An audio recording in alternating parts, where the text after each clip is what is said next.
Thank you, everyone, for being here, and excited about this panel on lights, camera, representation.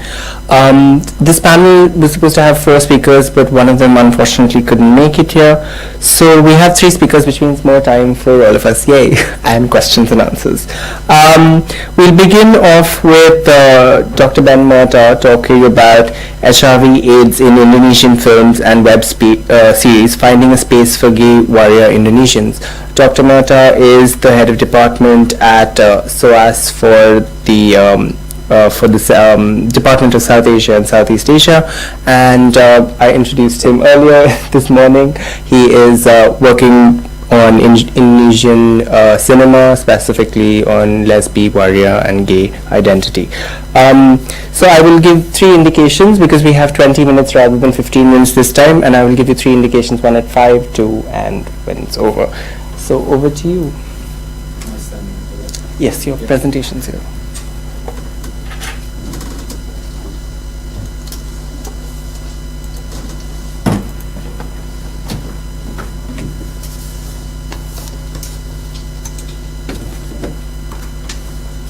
Okay, hello everyone. This is a bit of a new topic for me, and I have to confess it hasn't progressed quite as much as I thought it would have done when I wrote the abstract. But nonetheless, I hope I have something that will be useful to say. So in my book, which was looking at constructions of gay, lesbian and Waria or transgender Indonesians in mainstream Indonesian film, I have a couple of pages, sort of 4/5 of the way through, where I say something like, it might take you by surprise that I haven't yet mentioned HIV anywhere in this book. And indeed, I only write 2 pages about HIV in the book because there aren't any gay, lesbian or transgender Indonesians with HIV in the Indonesian films that I discuss. There are heterosexual women living with HIV and indeed dying of AIDS as a result normally of having sex with their partners who have become infected as a result of being intravenous drug users. And there are males living with HIV as a result of intravenous drug use, and but it sort of seemed a bit of a lacuna for me that we didn't have any particularly gay men living with HIV in Indonesian film, or perhaps even more importantly, any Waria living with HIV in Indonesian film. Anyway, I then moved on to finish the book and you know, to get to the end of the book, and that was pretty much it. A couple of years later, there are 2 web series that have emerged from Indonesia, and both of them tackle at various points issues of HIV, and we also have gay men in them, and in one of them we have someone who, a Waria, a male-to-female transgender, and so suddenly we have got what I was looking for, and I guess what I'm wanting to talk about today is why they emerged when they did, why they've emerged in web series rather than film, and what we can learn about or think about through thinking about the way the characters in those 2 web series are represented. So just a brief point about HIV in Indonesia. So HIV came to Indonesia comparatively late compared with other parts of the world. What we could say is that that there are 2 epidemics in Indonesia. There's a generalized epidemic in Papua, and there's a sort of a category-specific epidemic in the rest of Indonesia. And there are about estimates of around 800,000 people living with HIV in Indonesia at the moment. And so it's not an enormous epidemic on a global scale, but the key point to make is that it's an epidemic which is increasing or growing rapidly, especially in comparison with some other sort of key comparator countries. A really key statistic, I guess, is that MSM account for about 25% of those who are living with HIV in Indonesia. So that, for example, heterosexual women would be a larger group, but when you think there are far more heterosexual women in Indonesia than there are men who have sex with men, then it is quite a figure. And it's basically 1 in 4 men who have sex with men in Jakarta is the current estimate of people living with HIV. So that's a really high number, and it's an increasing number. And it's a really interesting comparison to make, for example, with Bangkok, where it's a similar number, but it's stable in Bangkok, whereas in Jakarta and in Manila in the Philippines, it's something which is more recent but growing quite dramatically. And I guess one of the things to think about is how the varying state responses to the epidemic are implicating the way that different groups receive access to antiretrovirals and so on. Anyway, so most of the writing, I guess understandably, in thinking about what I would call cultural HIV or cultural AIDS, i.e. representations of HIV and AIDS in film and literature and other cultural forms, most of that writing about it tends to have or be about what's happened in the US, what's happened in Western Europe, and so on, and thinking sort of the global south to a certain degree about experiences in Africa. But if we're moving outside of Africa and in particular to Southeast Asia, actual writing or cinematic or televisual representations of HIV on screen are quite limited, and even more limited is the academic study of what's actually happening. And I think, so this is from the Cambridge Companion to Gay and Lesbian Literature, thinking about representations, in the West. And I guess the key point to make here is, and it's probably something that you'll recognise, is that I guess if we divide the epidemic as in before 1996-ish and after 1996, so basically 1996, the time when antiretrovirals mean that you can, as long as you have good access to health provision and so on, you should be able to live pretty much a healthy life and life expectancy similar to people who are not living with HIV, whereas before that was very definitely not the case. So there was an awful lot of literature about the experience of death and loss and so on prior to 1996 and so on.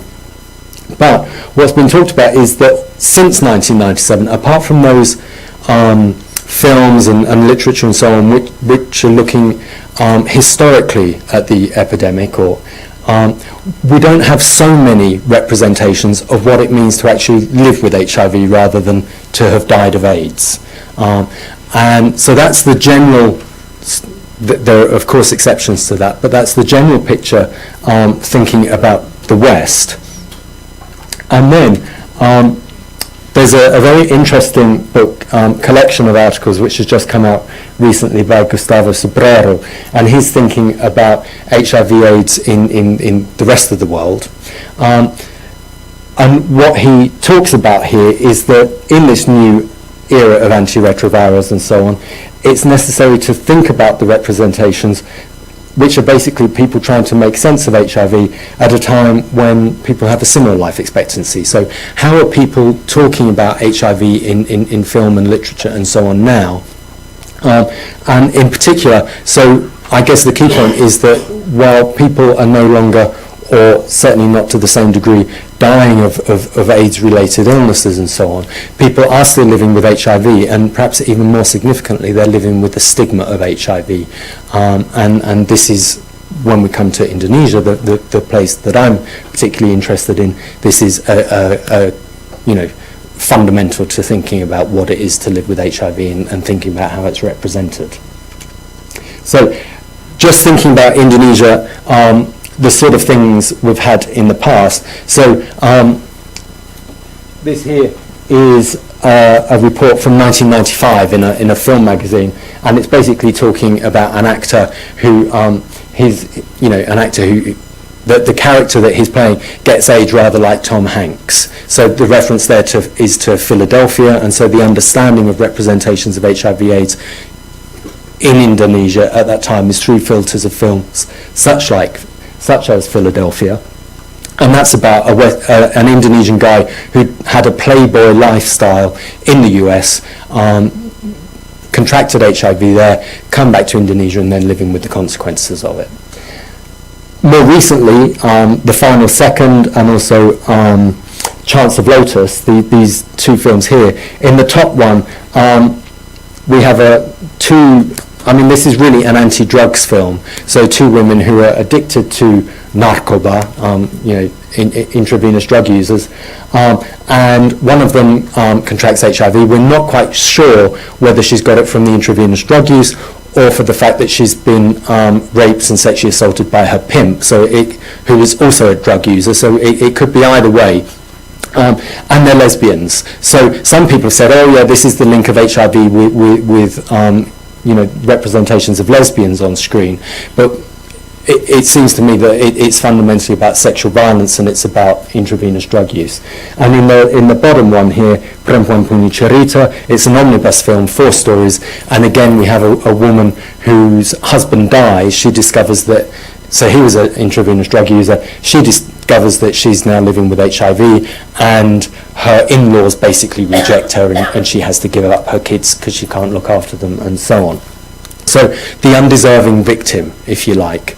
So the innocent woman who's having to struggle as a result of these dangerous men who are committing all sorts of immoral activities. And I guess in Indonesia there are 2 things which are super immoral and really bad. One is, and basically Indonesia has a war on drugs, and there's an awful lot of discourse about the war on drugs. And there also, more recently, homosexuality has been described as more dangerous than nuclear war. So I guess that too is something that you could potentially say there's almost a militaristic attitude to at the moment, and hopefully Yasmin will talk about that later. Anyway, so these 2 web series. So the first one, Chong, this is a web series that came out 2014 to 15. I think there were 11 parts altogether. And Chong was a website run by middle class or upper class gay men in Indonesia, in Jakarta. And it had also mixed language, English and Indonesian, sort of lifestyle information and so on, aimed at a relatively elite population in Jakarta. And Lucky Kuswandi, who one of his films is played at Cannes, he's a top director, I would say, in Asia these days, even globally. He's one of the key players in Chong, and he is the director of this web series. And you could access it very happily, but don't try now, because suddenly they had to take it down. And basically, my understanding is that they were advised by the Ministry of Religion in Indonesia that it wouldn't be a good idea to keep this thing up. So we couldn't say that it was actually censored and cut by the state, but I think they understood that it would be useful to take it down. You can now actually access this series on Vidsi, so it's, which is based in, I'm going to say, either Hong Kong or Singapore, one of the 2. Anyway, so it's a series about the guy in green, Lucas, and his friend. But I think in episode 3, Lucas meets Aggie, the guy beside him, on Grindr, and they start dating and so on. And then Lucas thinks he's got a big revelation to make, which is basically that he hasn't got a 6-pack and he's got to take his shirt off, and Aggie's going to be horrified because he's not the fittest guy out there. But Aggie suddenly also has this revelation to make that he's living with HIV. Nonetheless, the 2 of them sort of work out a relationship, and then in the next series, in the next episode, we have a whole episode about going to test for HIV and sort of all sorts of information where, one guy doesn't know if it's free to test and how long it takes to get the result and this, that and the other. So very educational, as well as being very entertaining. And before it got taken down from YouTube, where you could have watched this, the last time I looked, each episode had around about 100,000 hits, which is really quite a lot.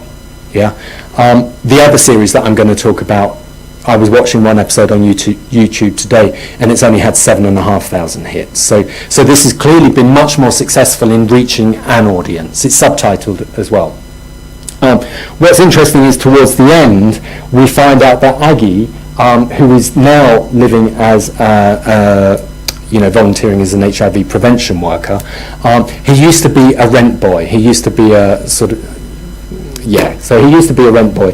And when Lucas discovers this, he basically calls off the relationship and it all comes to an end. So what's interesting for me there is that the guy who's living with HIV used to be a rent boy, and therefore we're going back to the link with sex work in comparison with Lucas and his friends. So Lucas's friend, for example, we know goes to the sauna a lot, middle class sort of activity perhaps, and the guy who goes to the sauna, he's not HIV positive. So clearly the series is wanting to show that you can engage in sexual relations and so on without contracting HIV. They're trying to do an upbeat show, but I guess this is where some of you probably already heard me talk about this, the idea of the queer unwanted. This is where this guy, Aggie, is perhaps fitting into this concept of the queer unwanted, i.e. the one who can't be accepted into sort of a more homonormative imagining of queer or gay society or whatever, and someone has to be rejected and othered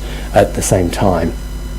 The other series, Kisah Carlo, so Carlo's stories, this is set in a real life HIV clinic in a Catholic or a Christian hospital, but that doesn't matter about the religion of the people who go to the hospital, in Jakarta. And it's actually based on stories written by some of the nurses that they've collected about the stories of the various patients who go there. And there's 10 episodes altogether, and there's an overarching narrative to the whole thing. You follow some of the doctors and so on, and then each episode focuses on a particular patient.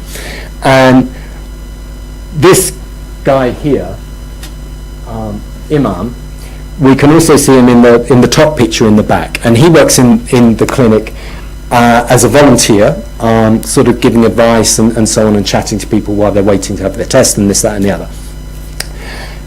It's only in episode 9 that he actually tests positive.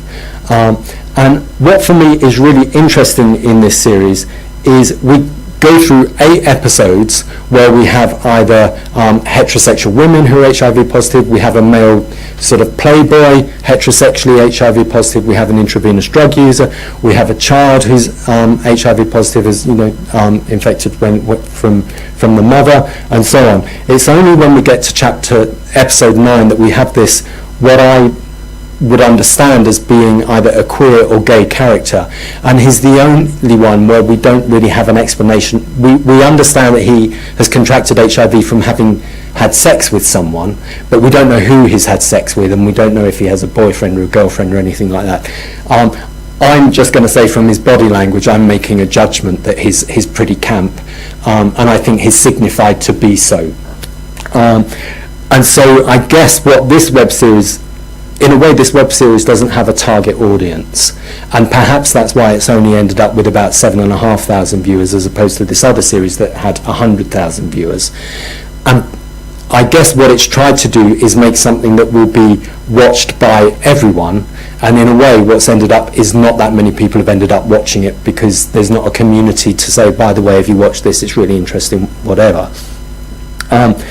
And so I guess the strategy or tactic that they've tried to use in this series is to bring to bring homosexuality or the queer identity right towards the very end, because they're trying to avoid this idea that this is a series about immoral people and gay men and so on and so forth.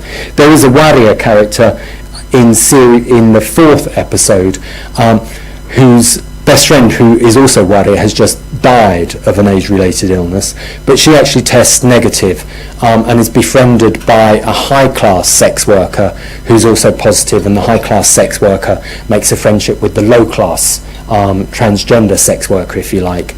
And so in each episode, it's super educational, I guess we can say, and in each episode it's about links and friendships and forming community across groups that one would not normally be expecting to make the friendships and links and so on.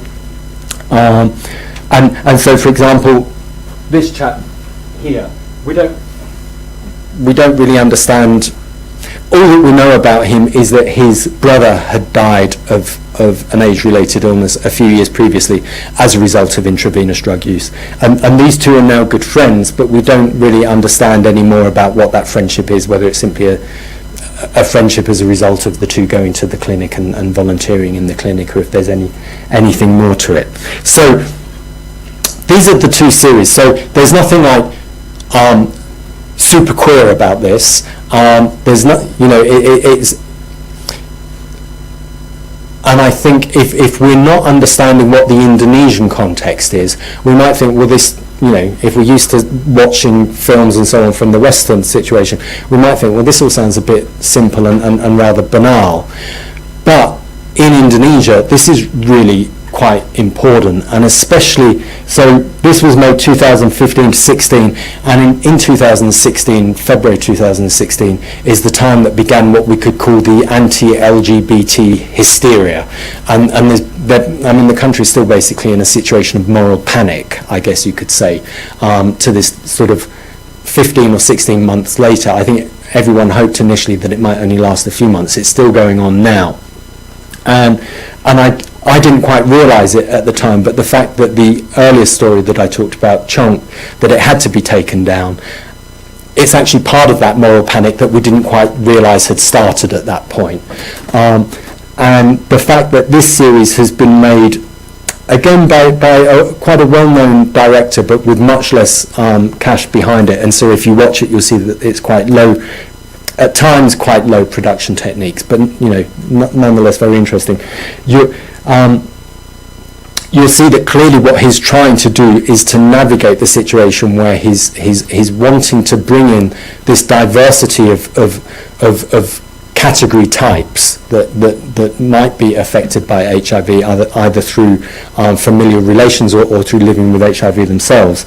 And I guess this is just exactly it. The strategy is in bringing the gay guy right at the very end, because hopefully by that point the sympathy will already be there towards the rest of the population. And I guess we can think, so why was the Waria, the male to female transgender, brought in much earlier?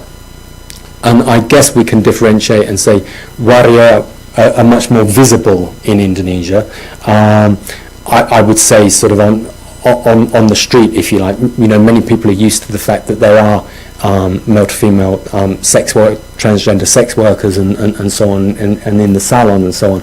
So it's maybe not quite so shocking or transgressive or whatever to introduce that character into the media, as it is this rather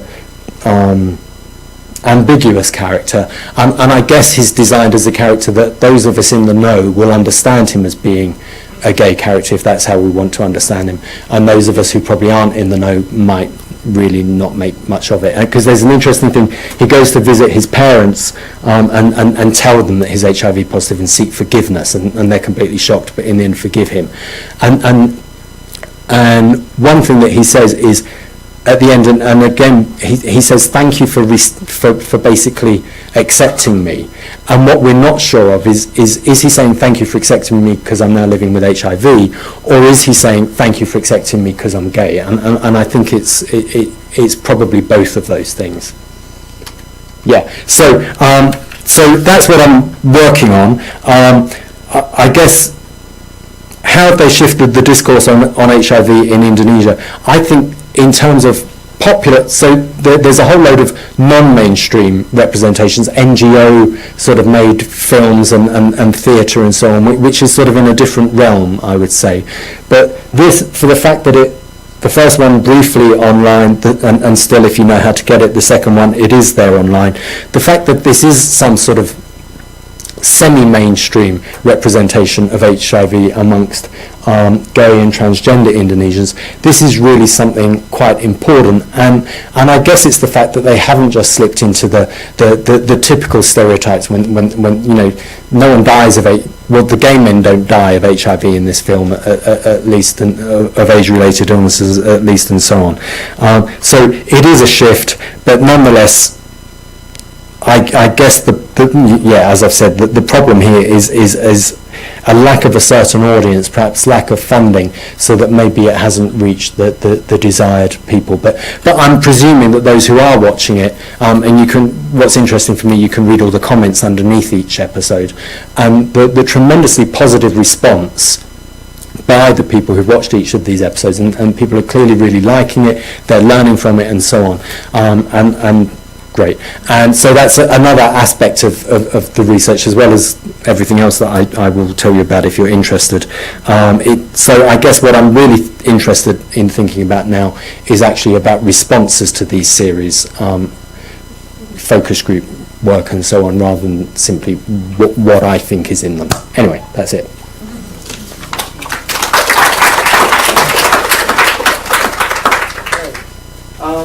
Thank you. Our next speaker is Maggie, who's a PhD candidate at Lingnan University in Hong Kong and has done her M.Phil in sociology. Maggie will be talking about the construction of alternative sexuality and the negotiation with homonomativity by Chinese Yuri female romance fandom. Yeah.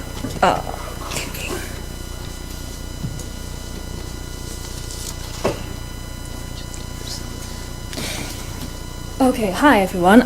Today I'm going to introduce you a really new subculture emerging in Chinese fandom, which is called Yuri.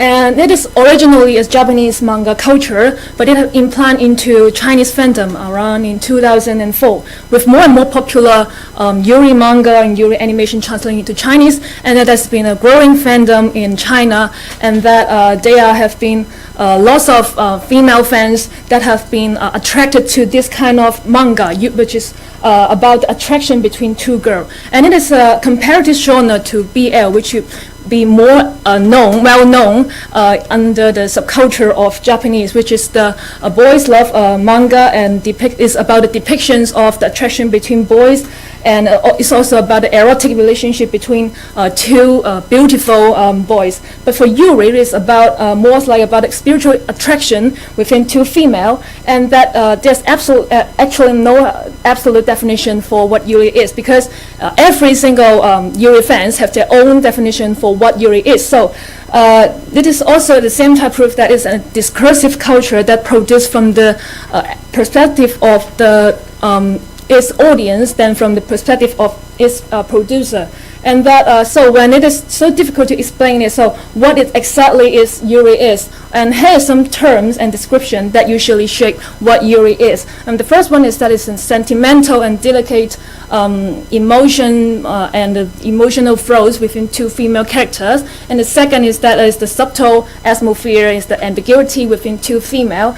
And that is a common term that usually describe the relationship of that two female, which is above friendship and below lovers. And their relationship, Yuri relationship, is ranging from friendship to lovers, and it could or could not or may not, including sexual activities.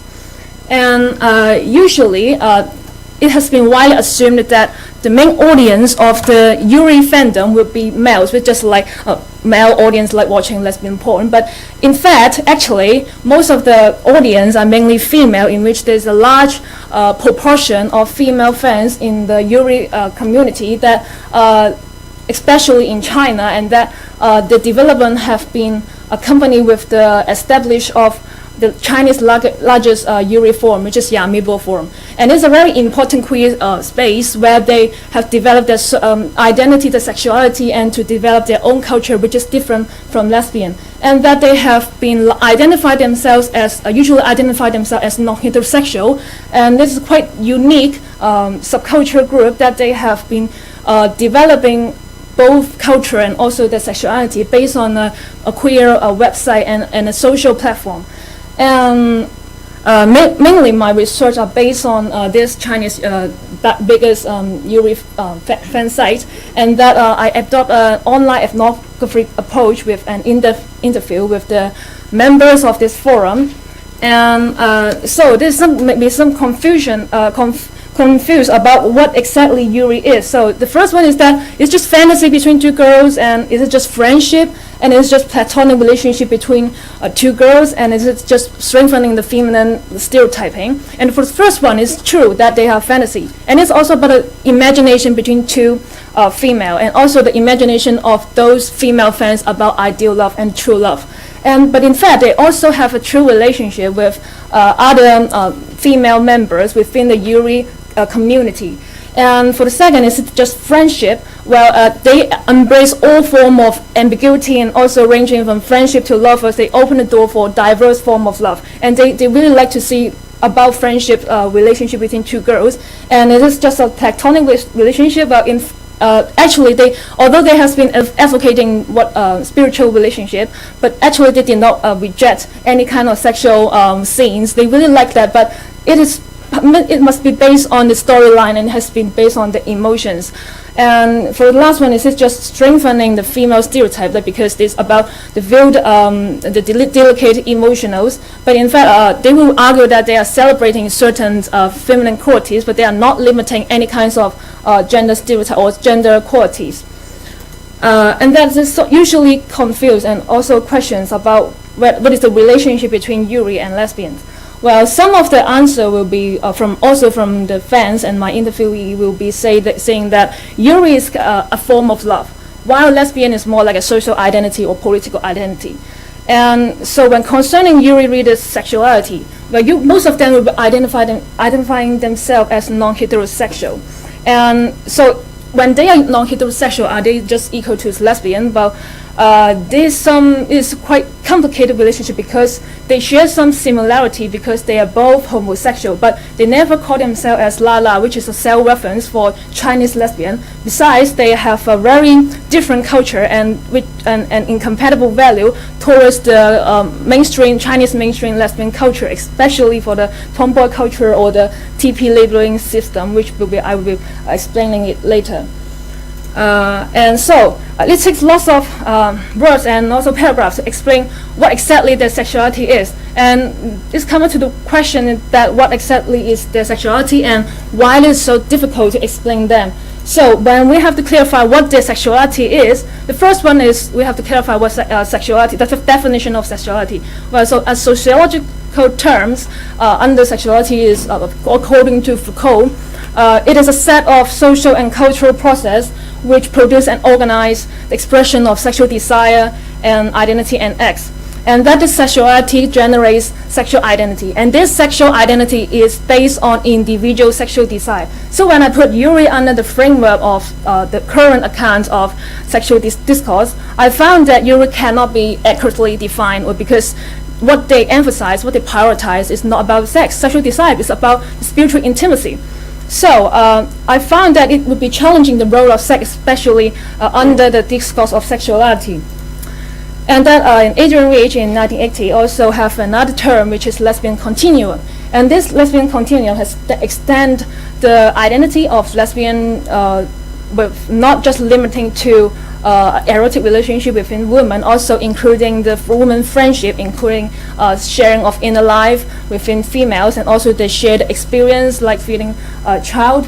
And that she also criticized that this is the father's culture under the patriarchal system that puts sexual experience so important when concerning relationships. And for Yuri, they also share the same argument as Adrian Rich do, because they also challenge the role of sex in a relationship, and that they are actually violating the domination of sexual desire when concerning relationship or sexuality. And besides that, Yuri actually creating an alternative prioritization within the intimacy, in which what is important for them is about the love, the emotion, the interaction, the emotional flows between two female characters, rather than just sexual desire, because there's other dimension within the relationship. So why we have to define our sexuality just based on sexual desire? Because love and affection is also what they consider very important. And through in this sense, they have been yearning for a spiritual intimacy within female, and that they are constructing a queer desire which replace sexual desire when concerning sexuality. And so when there's lots of differences between Chinese mainstream lesbian and also Yuri culture. So what exactly within the Chinese mainstream lesbian culture is? So there is labeling system in the Chinese mainstream culture, well, usually the first question for the lesbian in a local lesbian gathering will be, the first question for them will be, are you T or P? So T is for tomboy, and then P is the feminine side of a lesbian. And there's also another category which is H. So are you H, which is for those who did not identify themselves as tomboy or P. So they will identify themselves as H. So the question for all the newcomer will be like, are you T, P, or H? And it's just like a compulsory question for all of them that they have to identify and to answer this question and clarify which kind of labeling they should adopt.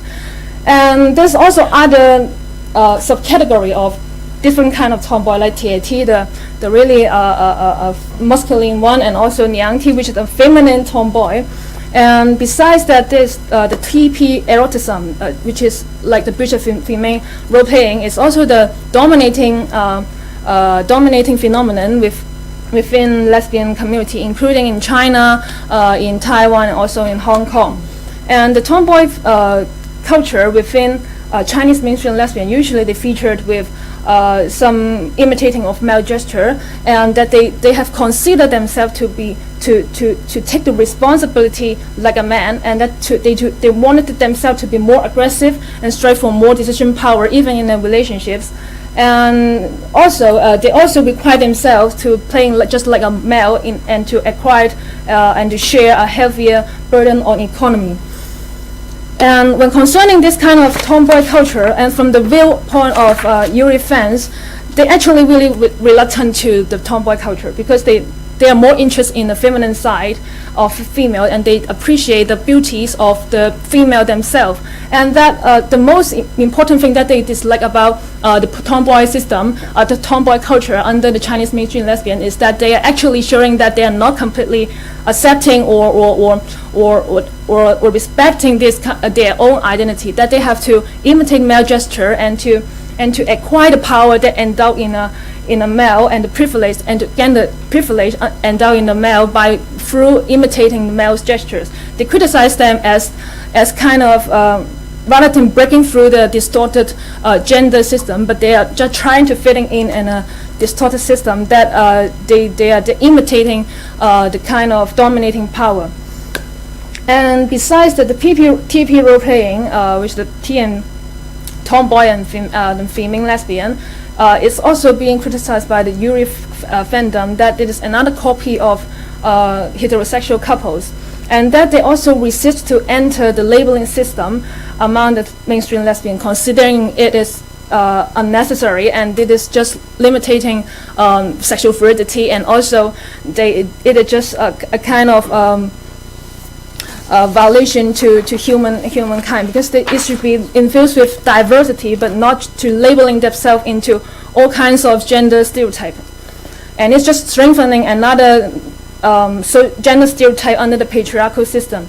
And this kind of mutual attitudes by Chinese Yuri fans can contribute to their sense of otherness within the mainstream Chinese lesbian, and that they have construct through this way, they construct the sexuality identity, and rather than integrate co-opting into a larger majority, which is lesbian community, that they could have more resources, they could have a larger online platform, they could meet more people. They try to build up their own alternative queer space that and to have an alternative interpretation and representation of their own identity.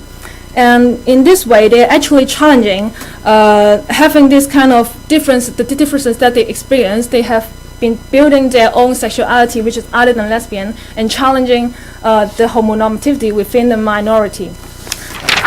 And this kind of criticism by Yuri fans, like this is just another copy of heterosexual love, is actually the same argument during the Western second wave movement, feminist movement. And reviewing the Chinese mainstream lesbian, well, most of them, their gathering places and their activities are mainly based on bars or online platform. And their culture are largely influenced by the bar culture, and that they have a low participation in LGBT campaigns, and it explains why they have low understanding. We have a low understanding, lacking in on gender, sexuality, fluidity, And for Yuri, apart from challenging the homonormativity within this group, they also could add as a pioneer role or leading role in activating the debate of Chinese lesbian culture, especially on their labeling system or the TP role playing. And just like in conclusion, like Yuri has long been absent from the discourse of sexuality, and that through bringing Yuri culture, which is Japanese, and then adopt into a Chinese culture, it could then contribute to the current account of sexuality, especially on the road of sexual desire, and that they're actually exploring an alternative sexuality which prioritizes spiritual intimacy and also the sharing of inner self and the sharing of inner life, and that what they prioritize is about those affection and love, and they construct their sexual identity not based on sexual desire but from their spiritual intimacy. And besides that, on the other hand, they also has long been an outsider from the sexual minority in China, and that the differences that they experience and also with the incompatible value that they hold on Chinese mainstream lesbian can contribute to their sexual identity construction, also allows them to have the subjectivity in challenging the homonormativity within the Chinese lesbianism. And I think it's the end of this introduction to Yuri culture. Thank you.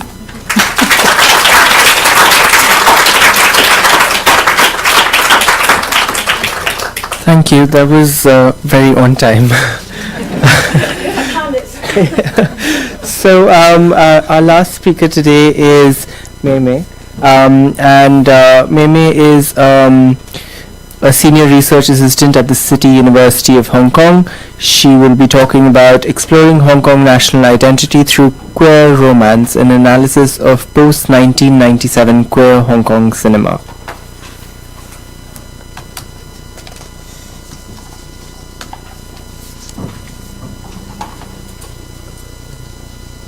So today I'm going to discuss the significance of Hong Kong queer. Oh, here, hold on one second. Let me just make this full screen.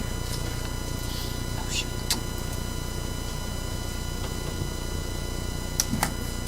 There we go. So the significance of Hong Kong queer cinema and its capacity to articulate and reflect upon Hong Kong national identity, especially during this political period of the one country, two systems policy. This political system, which I will explain more fully later on, has put Hong Kong within a liminal state of decolonization, neocolonization, and relative national autonomy, and all of which has arguably exacerbated pre-existing political uncertainty negotiated under British rule and the ambiguous nature of Hong Kong's cultural identity. So it's within this moment of political and national uncertainty that it becomes especially valuable to explore the type of cultural narratives and representations that exist surrounding belonging. And belonging lends itself to a larger conversation on autonomy, identity, and dependency. And unsurprisingly, the notion and use of the word belonging appears often within Hong Kong-based media and academic literature covering diverse subject areas. Moreover, understanding the nuances of how belonging is depicted within Hong Kong queer cinema is particularly generative, given that it is within queer representation that these themes arguably take on unique urgency and significance. So in order to focus my discussion, I'm going to look specifically at Wong Kar-wai's 1997 feature, Happy Together, and Anne Hui's 2010 film, All About Love. However, before any film analysis, a brief background of Hong Kong's political and film history will be valuable.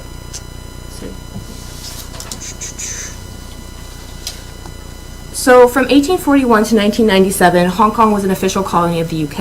And in 1984, the PRC, so the People's Republic of China, and the UK signed the Sino-Joint British Declaration, which mandated that under the one country, two systems policy, the handover on July 1st, 1997 to July 1st, 2047, Hong Kong would be able to maintain similar economic, political, and social conditions that existed under British rule before making its complete return to the PRC. However, what this means and permits in practice is often a point of contention, and for many, the suggestion that Hong Kong's political, economic, and cultural identity is under threat is a sentiment expressed widely within public and academic discourse. So taking into account how Hong Kong negotiates these multiple spheres of external power and influence, it's apparent that the legitimate expression of Hong Kong autonomy and identity is inevitably contentious. So as such, it becomes important to explore the spaces and opportunities wherein national identity has been explored and tackled, And amongst cultural theorists and creative industry professionals, the significance of Hong Kong's film culture cannot be understated. So Hong Kong boasts a robust film history. During the 80s, Hong Kong was the third largest film industry in the world. It lays claim to a diverse body of culturally specific genre films, and it's been successful in cultivating loyal communities of local, regional, and global fans. However, since the late 1990s, the industry's dominance has waned considerably, and there are varied reasons behind the decreasing relevance of Hong Kong cinema that include the increased dominance of the mainland film industry. And the rise of the mainland market has forced Hong Kong filmmakers to be accommodating to the demands of mainland audiences and sensitive to the conditions of censorship. Vivian Lee, who writes extensively about Hong Kong film, has suggested that these conditions have rendered Hong Kong independent cinema as what she describes as an alternative cultural space where artistic experimentation and socio-political critique, generally avoided in mainstream productions, are still actively pursued. In fact, in an interview following the release of All About Love, Anne Hui identifies the impossibility of a mainland release, citing the film's depiction of queer sexuality and non-normative family structures. Hui elaborates that this in fact impacted the pre-production process, as it was challenging to find enthusiastic investors given the film's limited commercial potential. So I am going to show the beginning of Happy Together, and I want to suggest that in the introduction, the use of British national overseas passports and the way in which their partnership is depicted kind of call into question the affective, material, and geopolitical meanings of belonging under structures, be they romantic, legal, or political, wherein significant disparities of power at play. So,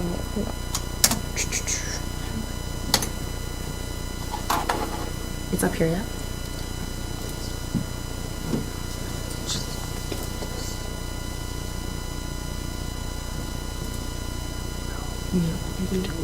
There we go.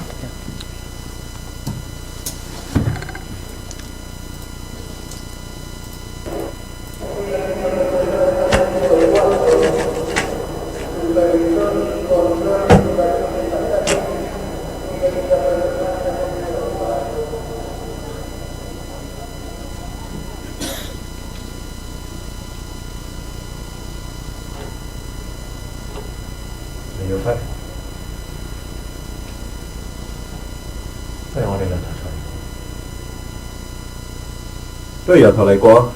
呢句説話何國榮嘅口頭禪，我哋承認呢句説話對我嚟講好有殺傷力。我哋喺埋一齊已經好耐，中間亦都有分開過，但係唔知點解次聽到佢同我講呢句説話，我又會同佢喺翻埋一齊，因為想由頭嚟過同佢離開咗香港。兩個人行下行下，咁我嚟咗阿根廷。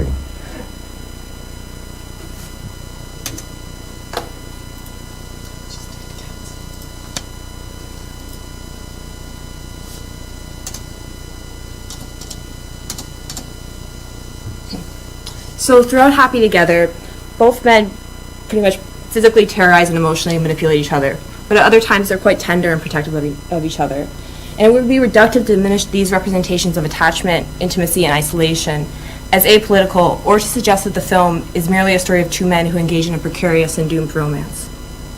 Rather, as I think the opening sequence alludes to, Ho-Wing and Yu-Fai's intimate relationship serves as a platform to explore the larger scale, institutionalized forms of alienation that both protagonists face. So both men lack any legal standing to reside in Argentina as their visas have expired. However, returning to Hong Kong is not a viable option as they do not have the necessary financial resources to do so, and they lack personal motivation as they do not have any strong family or communal ties. So the anxiety of returning to the motherland is also hinted at by way of a brief TV clip depicting the unexpected death of China's paramount leader Deng Xiaoping. This representation is meaningful given that the film was released only a month prior to the handover. The couple's isolation is also reinforced by way of their socioeconomic exclusion. Ho-Wing is a sex worker and Yu-Fai works a series of menial jobs. These insecure service jobs render Ho-Wing and Yu-Fai anonymous, albeit essential within a global economic context that relies on the physical and demanding labor of undervalued, often invisible bodies. And their exclusion is also accentuated by their queerness, which is a component of their identities that is never directly discussed at any point in the film. And Happy Together's preoccupation with isolation is also further explored through the symbolism embodied in Chang, a Taiwanese character. Chang has a supportive family back in Taiwan. He was portrayed dancing in crowded clubs, and in his final portrayal, he has traveled to a lighthouse located at a spot that is referred to as the end of the world. These depictions of Chong stand in contrast to Yu-Fi and Po-Ling, who tango in enclosed domestic spaces and are ineffective at reaching their intended travel destination of Iguazu Falls. Additionally, they remain hopelessly and often destructively codependent. So although all three characters are undoubtedly alienated from their surroundings, the feelings associated with their alienation are markedly distinct. So Po-Ling and Yu-Fi are unable to operate with the same sense of security, self-reliance, and stability that characterizes Chong. Chong's happiness and movement is never determined by a partner. And in these representations, the geopolitical symbolism that each character embodies is not lost. As a citizen of Taiwan, Chong has the security of belonging to a nation where a political and cultural structure exists generally autonomous from contemporary colonial forces and immediate geopolitical uncertainties. So this should not underplay Taiwan's colonial past, which has left an indelible mark on its contemporary culture. Nor does this statement underplay the geopolitical issues that Taiwan faces under the One China policy. Rather, Chong's presence within Happy Together is symbolic insofar as Taiwan, unlike Hong Kong, has a Chinese identity that is comparatively autonomous and sovereign. So the underlying political commentary on Hong Kong identity is solidified at the culmination of the text. In the final sequence, Yu-Fi has returned to Hong Kong and he sits on a train traveling to an unknown direction, while the Turtles' hit song Happy Together plays in the background. The tone, in line with the bulk of the film, is bleak, as it becomes abundantly clear that the possibility of being happy together is unachievable. This sense of dread and the symbolic significance of this sentiment is highlighted when recognizing that Happy Together was released only a month prior to the handover. So taking all these factors into account, it is arguable that Happy Together effectively embeds a politicized statement on Hong Kong identity, vis-a-vis the emphasis that it places on how characters feel attachment, autonomy, alienation, attachment and autonomy, or lack thereof. So while Happy Together provides a very pessimistic and fraught representation of belonging, All About Love, released in 2010, takes a very disparate approach. So set in Hong Kong, All About Love depicts the story of two upper middle class women, Macy and Anita, and their eventual path towards pregnancy and building a queer family. So while Happy Together commences with a sex scene, All About Love starts with a sham marriage between Macy and a man who is revealed to be a partner of her close gay male friend. So in addition to mocking the legal institution of marriage, the film goes on to call into question and critique components of mainstream LGBT identity politics. Macy argues with lesbian friends over identity labels and sexual fluidity, and neither Macy or Anita identifies within or is fully accepted by the LGBT communities that they interact with.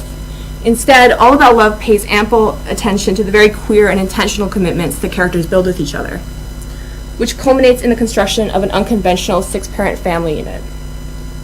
So in addition to Macy and Anita, their family comprises of Eleanor and her partner, YY.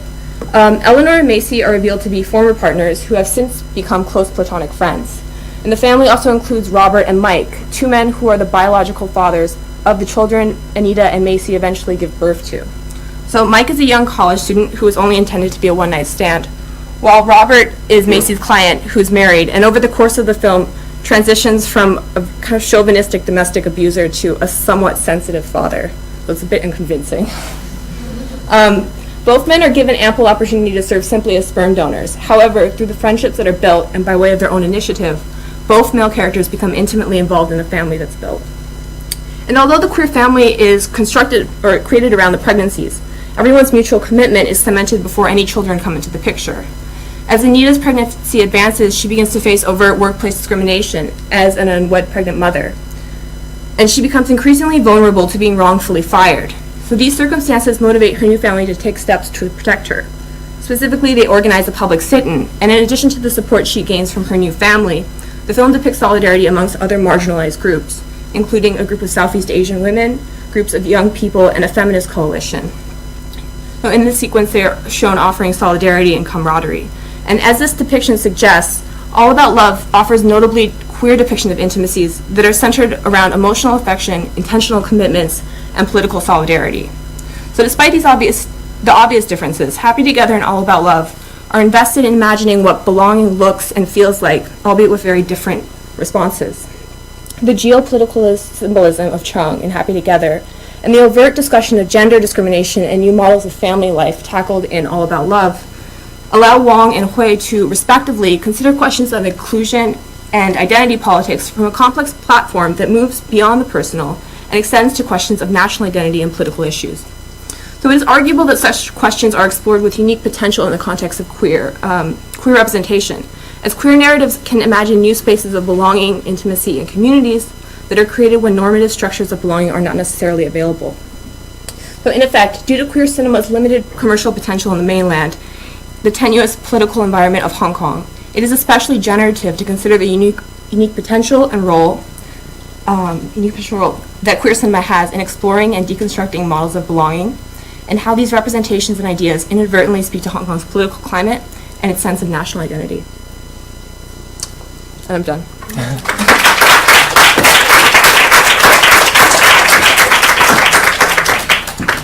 Okay, thank you for that lovely presentation. So we have quite a good amount of time for questions and answers, and I think one of the good things that sort of came up for me, especially in listening to all three presentations, so I'll kind of open with that, and I'll let you guys take some questions or talk about that a bit, and then we can open the floor to questions as well.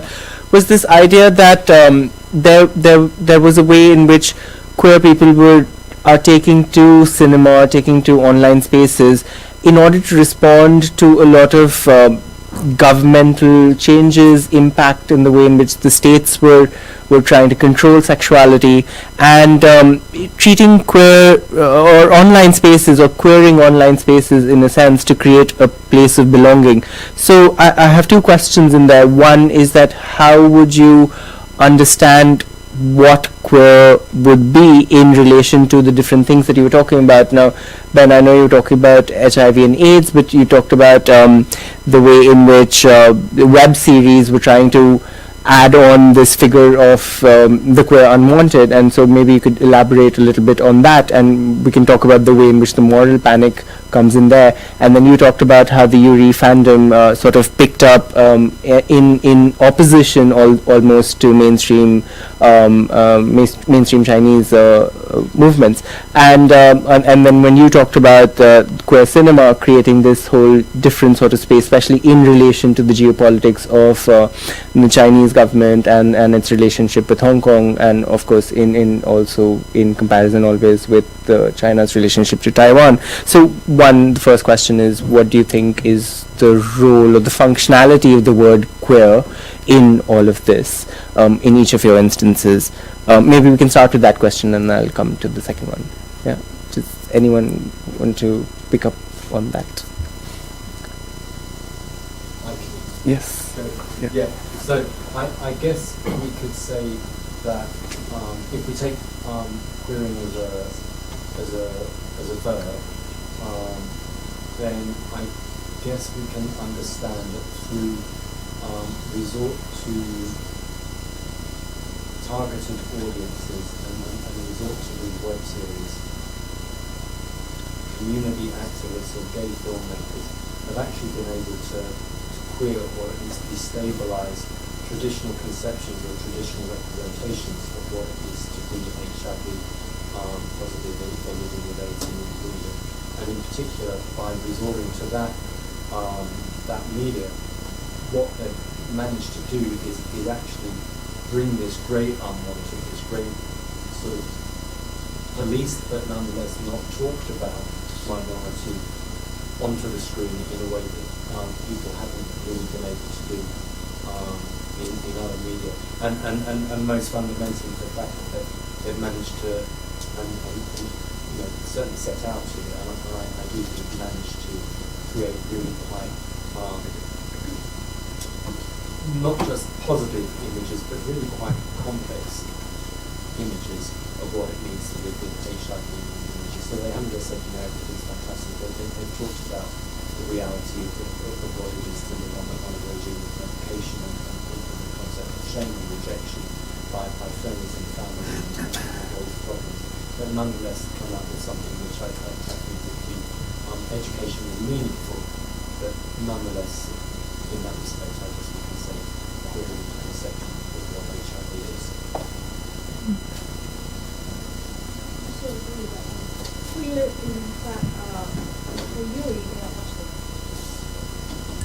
for Yuri, they are also creating their queer identity through the online community, and it is because it's emerging in the the latest 20 years because of the internet, the population, and the widely use of the internet in China, that they have been communicating and to find each other about their sexuality, and also they are aware of their sexuality through the network. And in this sense, they actually is a very rebellion community, that they challenge the homonomativity within the mainstream large Chinese lesbian. Also, they are challenging the compulsory marriage system under the China, that they are resisting, although they will not find they are not very positive in finding their lover. They are resisting against the compulsory marriage under the Chinese traditional culture, and that they are very rebellion in this sense, that they also have lots of critical thinking on their own self. That is render them a really queer identity, that they has been always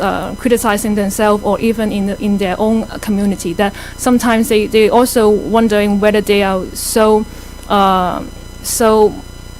stereotyping the feminine qualities, and also stereotyping Yuri as a very purity things, that they have been stigmatizing sex. There has been lots of discussion within the community that is also very reflective community, and also render them also very queer community at the same time. So I feel like in a lot of the conversations we've had today, queer is often in opposition to the idea of the state. I think that's what I find particularly interesting in these movies, because the idea that there is this cohesive or coherent understanding of the state is often really challenged. So it's not so it actually becomes, at least as I've argued, like a tool to kind of discuss kind of an ambivalent or an ambiguous idea of like the nation doesn't necessarily exist. Yeah. Okay. So my second question was on the way in which these forms of media, or would you actually think that these forms of media, and I know you did in a bit, but maybe also you could elaborate, are in a way politically responding to the situations, or are they not politically responding to the geopolitics of that region? Are they a symptom, or are they a right back in a way to the way in which either the state is creating morality panics around these issues, or they're responding to other things that are happening at the same time? Yeah. So in terms of Happy Together, at least, I think that is a perfect example of kind of like a direct response to the larger political issue of kind of Hong Kong's relationship with the mainland. And I think I've mentioned a few things, but there are just so many examples within that film where that kind of politicized statement is very obvious. But I think in general, like within queer cinema and within queer narratives, whenever the idea of like a queer future is tackled, there is something political about that. Just the idea of like exploring new narratives of like creating family, creating futures, when there aren't necessarily that many that exist. There's something inherently political about that. Yeah, I also think that Yuri culture actually responding to the Chinese government monitoring on the compulsory measures, and also the traditional thinking on whether they should find a partner, and that they are acting very actively in struggling this kind of pressure, and also acting like politically on their body autonomy, that they are resisting any kind of marriage system, and rather to die alone instead. Even maybe their families or their parents will be sad about that, but they have been insisting on their own choices, that they have to regain their own autonomy and own political power on their body and also their choices. So, yeah, I mean, the making of these films is political, and I guess thinking about the state, there's two ways in which the state is being avoided in these films. One, the very act of making the web series rather than going through television or mainstream film. Clearly they're evading the censorship laws that exist in Indonesia. And then I guess the example of the film actually then sort of moving beyond the state and go, I can't remember if it's Hong Kong or Singapore, which is where the VidC platform, it's Singapore, where the VidC platform is based. that's clearly a way of evading the state, and it's not just Indonesians are very tech savvy. Lots of people are very tech savvy around the world, and so however much the state tries to monitor one's access to social media and so on, if normally people are rather ahead of their governments, I think, in actually managing to access, and so it's completely political, and I guess it's the failure of the Indonesian state to respond to the needs of these groups of population. Then there's no other recourse available other than to carve out these other spaces. Okay, so shall we take some questions from the audience? Yes, could you please tell us your name and your institutional affiliation? Thank you. My name is Layla. I'm based at KCL. Thank you all for such really so interesting papers. I have a question for Ben. So you mentioned that in the first web series, Chonk, that when the one character his past was revealed, he was dumped. So I just wanted to ask a bit more about that, and as spectators, what kind of identification processes happen there? Are there maybe non-narrative strategies that are available to filmmakers in situations like that that maybe undermine the narrative? It's all a little bit my understanding of what actually. So I'd formed all my opinions about this series before I found out the gossip behind it, and then what I actually found out was that the character playing this chap who gets dumped and this background story, he actually wanted to go on and make a film somewhere else, and so they had to write him out of the piece, and so maybe this was the way of writing him out, but nonetheless the fact that they found this to be the reason and the excuse to make it viable to write him out of the romance in the story, which I think had initially been projected to run throughout the entire story arch, says, unconsciously, if you like, I think they just are. So that we've got the class background. So he's from a relatively less advantaged socioeconomic background. Plus we've got the HIV status, plus the history of prostitution, all coming together into creating this rather, I guess, the gay community or whatever in Jakarta is quite large, but tremendously segregated. Into the wealthy gays go to the certain cafes, and the poor gays go to other places, and they don't really mix so much. And I think it's just really quite revealing that as soon as everyone actually understands who they truly are in this story, then there's no other way that it can be that they have to the poor guy gets written out of the storyline. Yeah. And are we sad about that? I'm sad. I don't think. I think we actually feel for Lucas, the wealthy guy, and the fact that he's been deceived. I think that's the way it's set up. Yeah. Hong Wei from University Nottingham. My question goes to Mei Mei.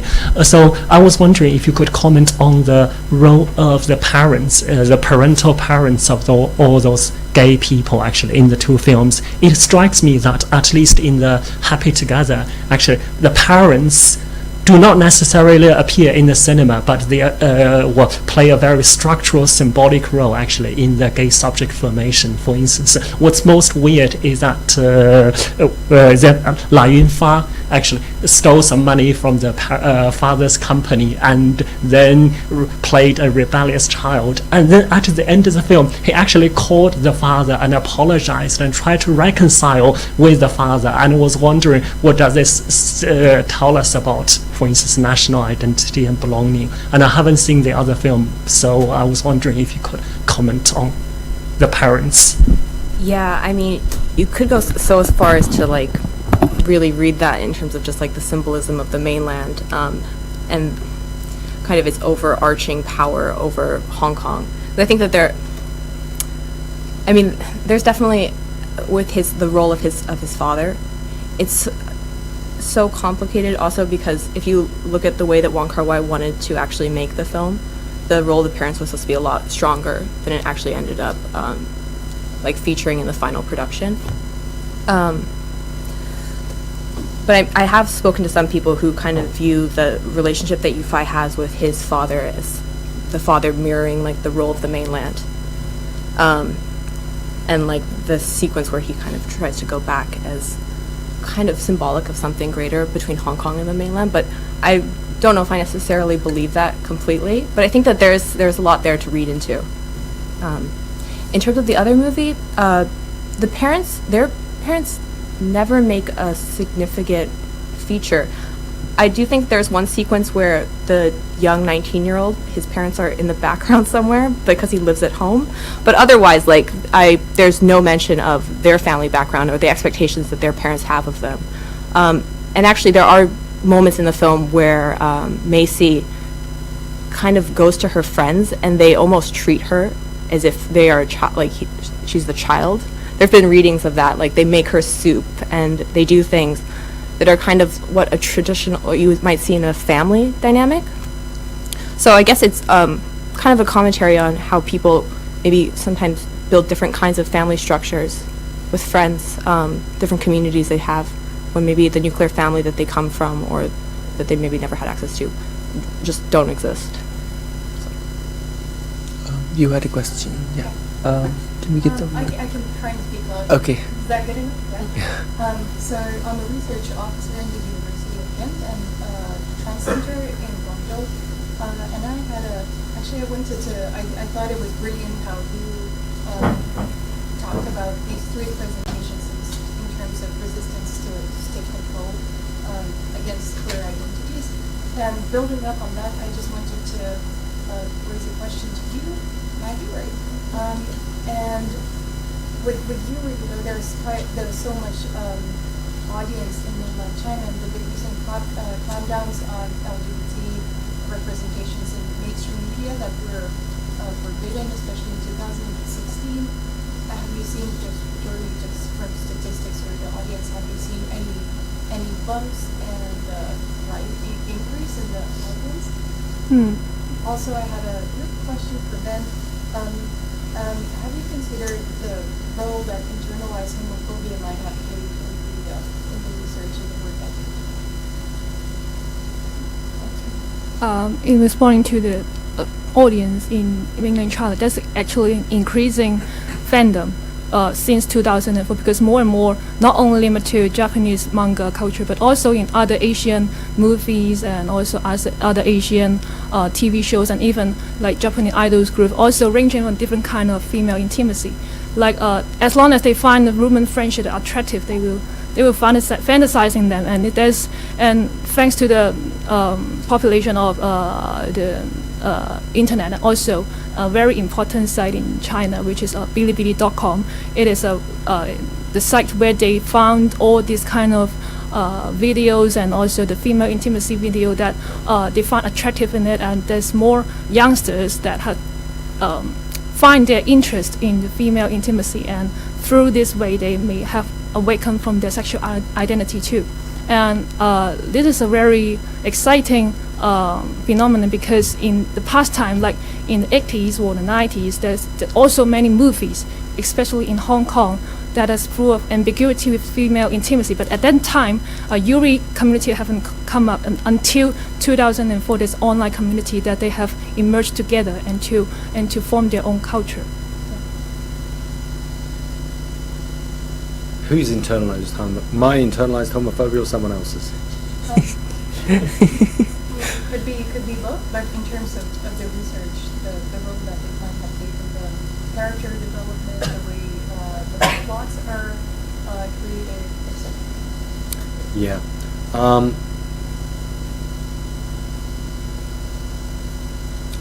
From my understanding of those involved in the making of the films, I think I have quite a clear picture of what they were wanting to achieve, and I would say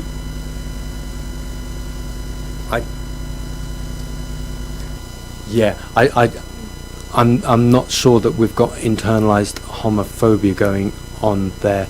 I think we might have more something about internalized class bias going on, especially in the first web series.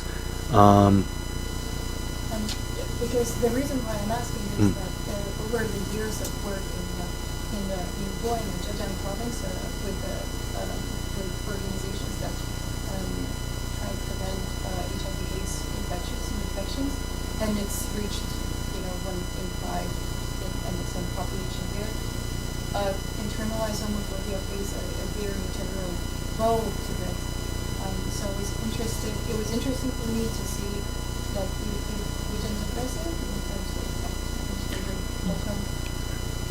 I think because in thinking about why, I think so in the first series in Chong, for example, I guess we could say that there's an attempt to address some sort of no, I wouldn't really say an internalized homophobia. I'd say it's more difficulties around thinking and talking about the sexual practices that the characters themselves are engaging with, and I think the film is trying to confront the fact that people have difficulties in talking about their own sexual practices. But from the people who have made these films, I don't think that's an issue. Beyond these films and beyond massively, I mean, I don't think it's even internalized. I think it's fully externalized, the degree of homophobia in Indonesia. Yeah. We have a question at the back over there. Okay, and one more. Maybe if you can be loud, then we could just hear you from here. Okay.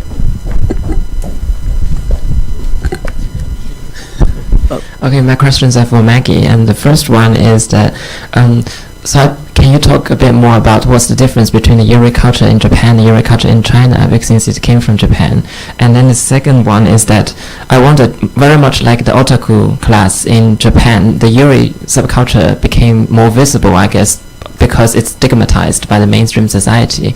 And so, because like the otaku and Yuri, I guess, since they are fantasy identities, they want to stay offline, at least they want online, I guess they don't want to be visible. But then since they have been more visible because of the stigmatization, do you see any kind of collective movements in reality that they have created that might contradict with your definition of their identity about, not situating themselves in reality? For the first question, the difference between Chinese Yuri culture and Japanese is for Japanese one, the definition for Yuri is equals to lesbian relationship, and it's also equals to another term which is GL, girls love, in compared to boys love, and they are all equals, and there's no such kind of detailed categorization on what exactly Yuri is, because for Yuri fans, some may insist that those kind of relationship that are mostly almost reaching romantic relationship is called Yuri, and some may say that those kind of relationship, as long as there is female intimacy, it should consider as Yuri. So there's other kinds of differentiation within the Chinese culture of Chinese fandom, but in Japanese one there's actually the same, and there's no such kinds of categorization or detailed clarifying them. And for the second one is that actually I think they do not have like a political movement, but they are acting on their own, that they actually searching for their own love within the Yuri community that based on Yamibo forum. But rather than, they also try to use lesbian app, but they find that it's incompatible values and also the asmophobia that they don't like it. So they stay in the Yuri community, that when they identify themselves as a Yuri-con or Yuri fans, then they know about that, they have a shared values, and they have a similar thoughts on their own identity. So it's kind of construction of their own culture, and also at the same time about what they want to be. And and that's it. Thank you. There's another question there. Hello, my name is Lex. I'm co-founder of Gasians, and my question is also for Maggie. I found the talk about Yuri fascinating. I just wanted to know, is there a demographic to this in terms of, say, age or geographic spread? And given that you said it maybe came online or grew in popularity from 2004, do people tend to stay within the community, so they may progress onto relationships with whoever that may be on the sexuality and the gender? And do they still feel part of this Yuri community? So, and then with younger people coming through, is there this continuum of a community?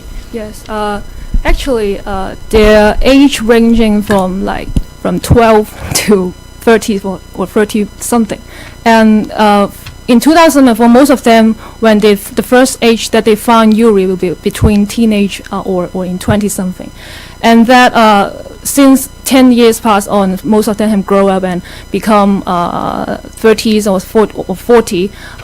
Some of them maybe not very active in the Yamibo forum, but they have been they form their own social network through the Yamibo forum, and that they stay on their own network but they seldom actively on the Yamibo forum. And for the youngster, the young and the newcomer of the Yamibo forum, they have been finding their own and also forming their own socializing network through this platform that provided by Yamibo forum, and that they may be having different offline gathering meetings and also different activities celebrating the Yuri manga, or also discussing different kind of Yuri games in offline. And in different major cities like in China and Beijing, they have different kinds of activities and also gathering which under the name of Yuri.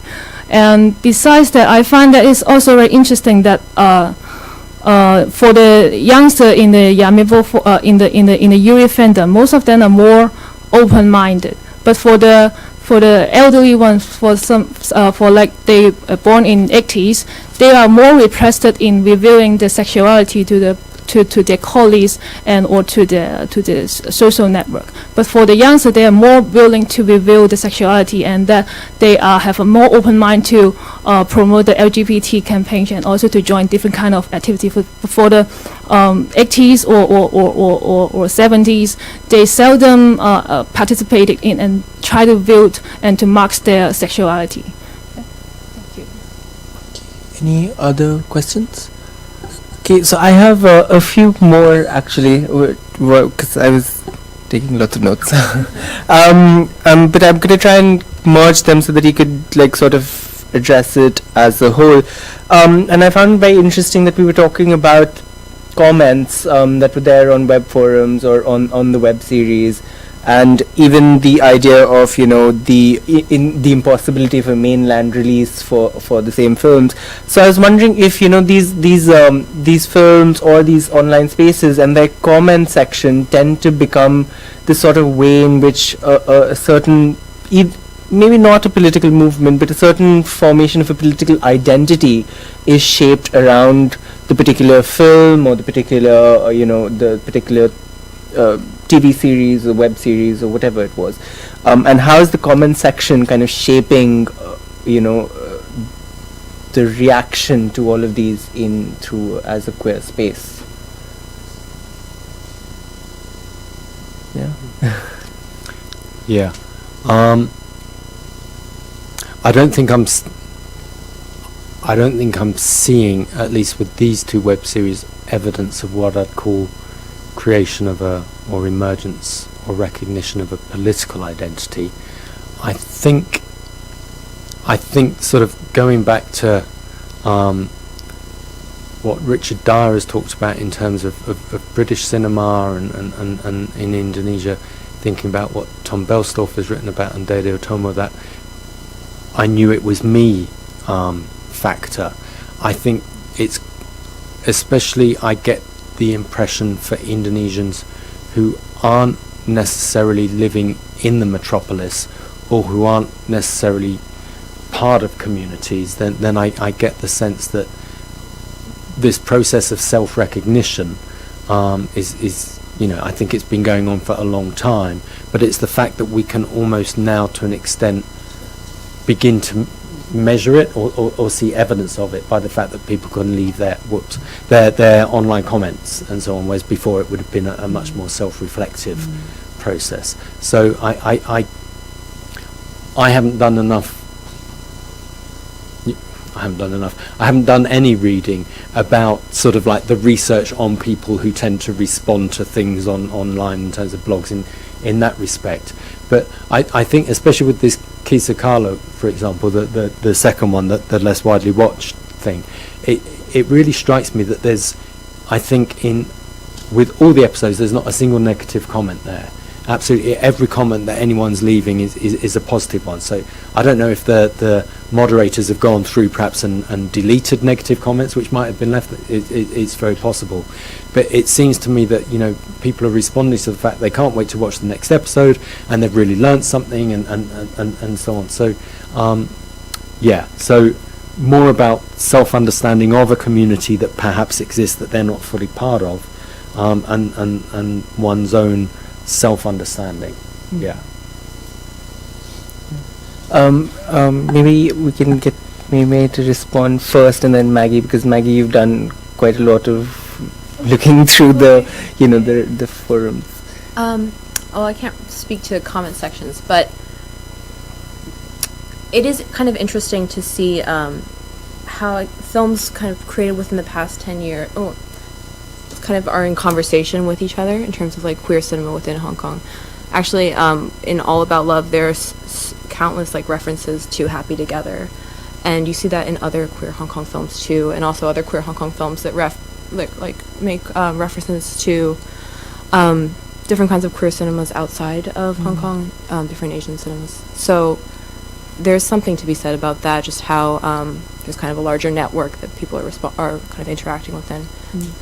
I mean, my specific thing with you responding at it was just to ask when did you say Ann Lee wanted to said that it's impossible to release it on mainland China. Was there like sort of a like a online forum where maybe queer people in mainland China were responding, or was there a possibility of that? And if that would inform a community in a way. I mean, despite the fact that it's not released theatrically, it's still incredibly readily available to access in China. Like, it's on, like, Tudou and, like, all the websites you can get where you stream movies in China. So, I mean, it's just, there's no commercial potential to it. But there's still definitely, like, there's an audience that can watch that and that has access to it. So she was kind of for her, it's more of a money production issue. And I'm not sure whether Yuri community is a political identity, but rather for me, I think they still at the stage of social identity than political, because most of them didn't have a very official movement or any kinds of activities that have raising their own voices in the public space, but they are acting like in a more implicit way in their own choices, in their own community, and also through the network influence. So it's like a different kind of influence under the political as movie under China, because it's also some kind of censorships on whether it is a lesbian forum, and the moderator also kind of not to direct Yamibo forum into a lesbian forum, but mostly about the discussion on the relationship themselves. So this is kind of like ambiguity within it. Yeah. Okay. Oh, there's one question. Maybe a question. I'm Xiao. I'm from China, and I'm an independent filmmaker. I think it's maybe a question or maybe a comment. I find this very interesting. You are querying the Yuri, that identity or culture, and those 12 years old to 14 years old, and it's quite a new culture. But I find it difficult to accept that you listed the lesbian subculture identities into T, P, and there are also subculture tomboy, and quite a few subculture lesbian identities, but you say it is a homonomativity. And for me, the lesbian, they, ask straight, like they sexualize themselves and they asking straightforward. It's challenger the gender binaries. They're not only women, but they are women with their clearly sexual desires and the sexual performativities. And you say it is a homonomativity. I find it's hard to accept that and compare. And you're comparing the Yuri, which is celebrating pure love, but also, lesbian, they ask, come straightforward to say, I'm sexually attracted to women, and that's what I'm doing, and I find, too hard to compare, and this is pure women's love is queer, and the lesbians are not queer. That's why I find difficult. Actually, for Yuri community, they are not really against things for those who have their own reflection on whether they are directly only accepting the label system, but without their own reflection. Is because that when they in the process that they awaken of their sexual identity, they must have gone through what lesbian is, and when they go through deeply in the online world of a lesbian, Chinese lesbian, and also in their own local lesbian community, they find that they have an incompatible values. It's not just that they are denying the fact that there's also other possibility that lesbian could have also pure love, but which is not just an erotic relationship. They are not criticizing that. They also very appreciate that, and we will also really love that. What they're criticizing is about the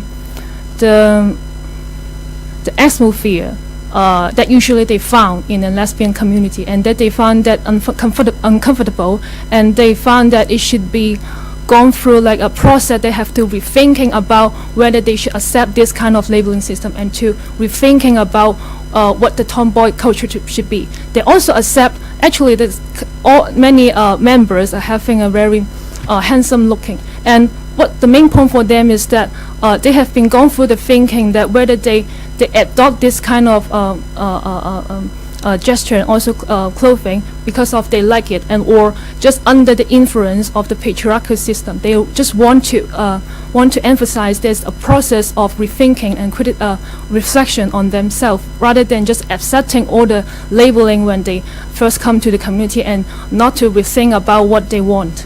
Because this is the major phenomenon within the Chinese mainstream lesbian community, that they just are copying, and usually in the Chinese largest forum, I don't know whether this forum is a Baidu, the Tieba, and also another online forum, very large online forum, that they have this kind of influence of this kind of TP labeling system, that Yuri fans find that there should be some kind of movement or progression on whether they have been rethinking about their gender identity.